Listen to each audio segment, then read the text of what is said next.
काय फाईंड करायला सांगितलं प्रॉब्लेम मध्ये? वाचला प्रॉब्लेम सगळ्यांनी? अ स्पीड ॲट विच अर्थ a speed at which earth would have to rotate. Okay, हा प्रॉब्लेम वाचल्यानंतर आपल्याला नेमकं काय फाइंड करायचं हे माहित पाहिजे. काय फाइंड करायचं?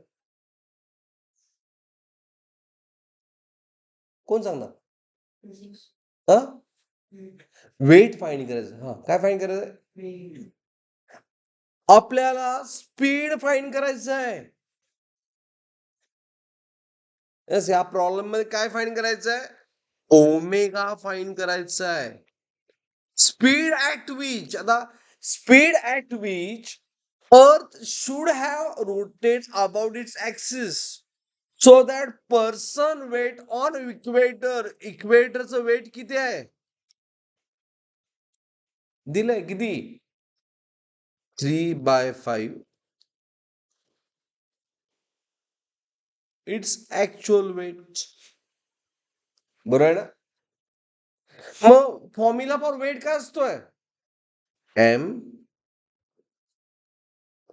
जी ॲट इक्वेटरचा formula 3/5 M into normal G, ज्यामध्ये आपल्याला सॉल्व्ह करायचं आहे. M get cancel. Okay, but G at equator किती असते ते तुम्हाला माहित आहे? जी ॲट इक्वेटर काय असतंय? G minus R into omega square. काल झाले का नाही फॉर्म्युला? जी ॲट इक्वेटर किती असतोय? शिकवलंय मी हे मी शिकवलंय काय? अरे बाळानू, हे शिकवलंय आपण.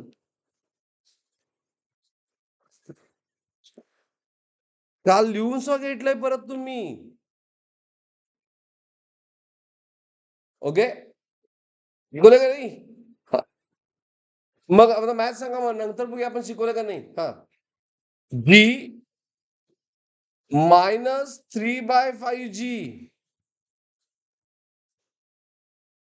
Is equal to R omega square. हे नावावर आन्सर काय येणार? हे मॅथ्स काय आलं? मायनस आर ह्या साईडला प्लस झालं, ह्यावर आन्सर काय येणार final? 5 minus 3 2g by r under root 2g by r 2g by r 5r.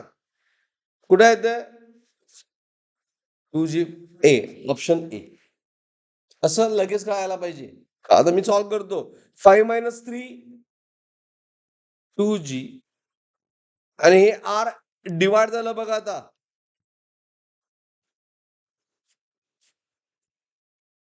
Is omega square 2g by 5r.